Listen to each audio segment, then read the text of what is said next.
Este joven cristiano que ustedes ven aquí en pantalla fue capaz de demostrar, según el método científico, que Cristo Jesús resucitó de los muertos y nadie puede decir absolutamente nada. Atentos, por favor, a esas declaraciones que tienen pasmado al mundo. Atentos, aquí está. ¿Crees que Mahatma Gandhi le liberó a la India? Sí, Pero no estuviste presente. ¿Crees, por ejemplo, que Abraham Lincoln le liberó a los esclavos en Estados Unidos? claro. Pero no estuviste presente. Bueno, ¿y vos crees que Yuri Gagarin fue el primer hombre en el espacio? Pero no viajaste a reconocer. Entonces, el 80% de todo nuestro conocimiento está basamentado en fe. El 80%, mis hermanos, de nuestro conocimiento está basado en fe. ¿Fe en qué? Bueno, en el registro de aquellos que vivieron, aquellos que experimentaron, aquellos que sí lo evidenciaron. Así que nuestro conocimiento, el 80% es fe, pero atentos a lo que viene, atentos. Aunque nosotros lo hayamos probado técnicamente. La cuestión es, ¿fue Martin Luther King el líder de derechos civiles? Sí. O sea, John F. Kennedy. Sí, Entonces, todos esos fenómenos nosotros creemos a pesar de que no lo presenciamos. ¿Por qué? Porque el método científico precisamente fue creado, o fue, mejor dicho, teorizado y falsado con el propósito de que nosotros podamos probar eventos en una situación controlada en presencia de aquellos seres que dudan del hecho. Es decir, si vos, por ejemplo, no crees que una rana va de alguna u otra manera, voy a poner un ejemplo un poco más entendible, bajándonos un paso para atrás. Una ranita, es muy probable que nosotros creamos que si le ponemos agua caliente va a saltar de la olla. Entonces, ¿qué hago yo para demostrar eso? Me voy en una cocina, pongo una paila, una olla, Sí. pongo agua caliente y le pongo a la ranita. Y ahí probamos que básicamente la ranita va a saltar, porque se va a quemar sus piecitos. Eso es una situación controlada. Ahora, ¿cómo probás la resurrección de Cristo en una situación controlada? No se puede. Ok, ya pudimos conocer un poquito más, observar un poquito más lo que este joven nos está haciendo entender. Y es que básicamente lo que dice el método científico es que todo se debe someter a una comprobación, ¿no? Por eso él pone el ejemplo de la ranita. Pero, ¿cómo poder comprobar por medio del método científico que Jesús resucitó si han pasado 2000 años o quizás un poquito más? ¿Cómo si ya no está? Entonces, atentos. Porque pasaron 2000 años de eso. Entonces, ¿cuáles son los primeros registros que nosotros tenemos de ese hecho para darle su veracidad?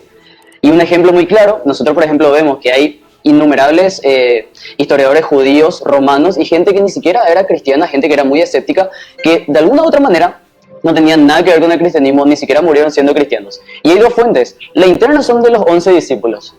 Hay 11 personas en la historia, literalmente 11 personas, que se hayan puesto de acuerdo para morir por una causa. Yo no he encontrado hasta ahora. Y si hay una persona que lo haya encontrado, que nos demuestre. La cuestión es la siguiente. Las 11 personas, o sea, que fueron, digamos, los apóstoles de Jesús, a excepción de Judas Iscariote, pues ya conocemos la historia, todos ellos murieron en una muerte de mártires. Por una sola causa, creyeron que Jesús resucitó, porque ellos presenciaron los hechos. Eso está fundamentado en la Biblia. ¿Y quiénes además nos dan fe de todo esto? Por ejemplo, Flavio Josefo fue un historiador judío que ni siquiera aceptó a Cristo como Señor y Salvador, y él murió sin reconocer que Jesús era el Hijo de Dios. Y sin embargo, él habla de todo esto en sus escritos, y muchos dicen que fue adulterado, aunque no tengan prueba de ello. Y la cuestión es que él decía, había por aquellos tiempos una persona, o un hombre, si es que es lícito llamarlo un hombre, por las maravillas que hacía. Porque él sanó personas, liberó de alguna otra manera, murió por su pueblo, se sacrificó, resucitó al tercer día.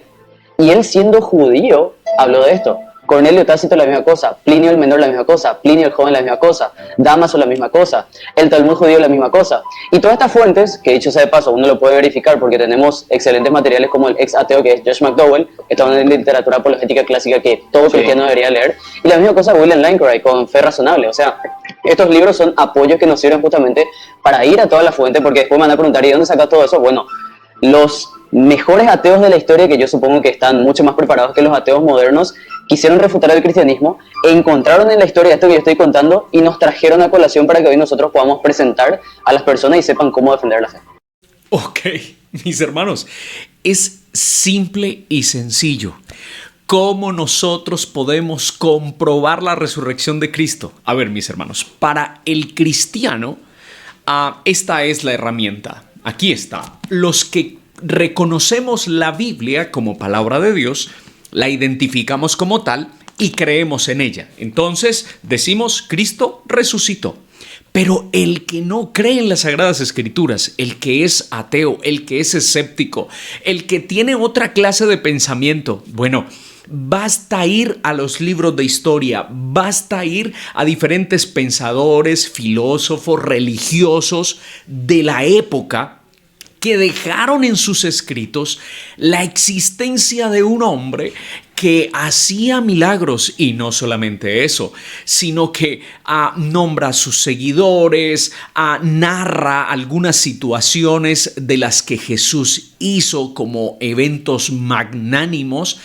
Así que hay registro no solamente religioso, no meramente religioso, de la vida de Cristo y de la resurrección de Cristo. Ahora, este joven nos pone un punto determinante sobre este asunto. 11 discípulos, 11 hombres, ponerse de acuerdo para mentir sobre algo y ser capaces de morir de manera cruenta y dolorosa, simplemente porque sí. Porque Jesús ya no estaba en medio de ellos, Jesús ya no estaba entre ellos. Así que no se podría decir que fue que a ellos se les pagó una gran recompensa, ¿no? Y entonces ellos, pues obviamente se pusieron de acuerdo para mentir porque, cada uno había amasado una gran fortuna. Cuando la Biblia dice, y los escritores lo confirman, que los discípulos iban de pueblo en pueblo, de ciudad en ciudad, de país en país, en situaciones no fáciles. Inclusive desde las cárceles ellos predicaban. Así que, es posible que esto acontezca, que 11 hombres se hayan puesto de acuerdo para mentir. No, definitivamente no. Ellos lo presenciaron, ellos lo evidenciaron, algunos de ellos lo escribieron y lo dejaron plasmado en las Sagradas Escrituras inspirados por el Espíritu Santo.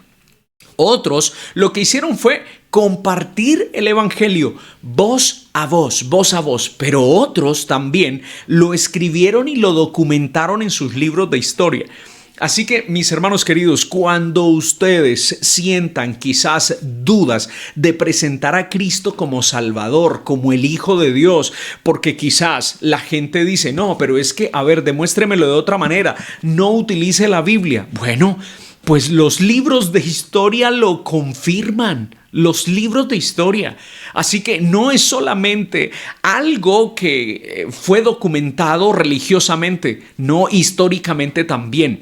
Tanto así el significado de la vida de Cristo y de la muerte de Cristo y la resurrección de Cristo, que noten algo, la humanidad se divide en dos, así como también la Biblia se divide en dos, ¿no? La Biblia se divide en dos grandes bibliotecas, el Antiguo Testamento y el Nuevo Testamento.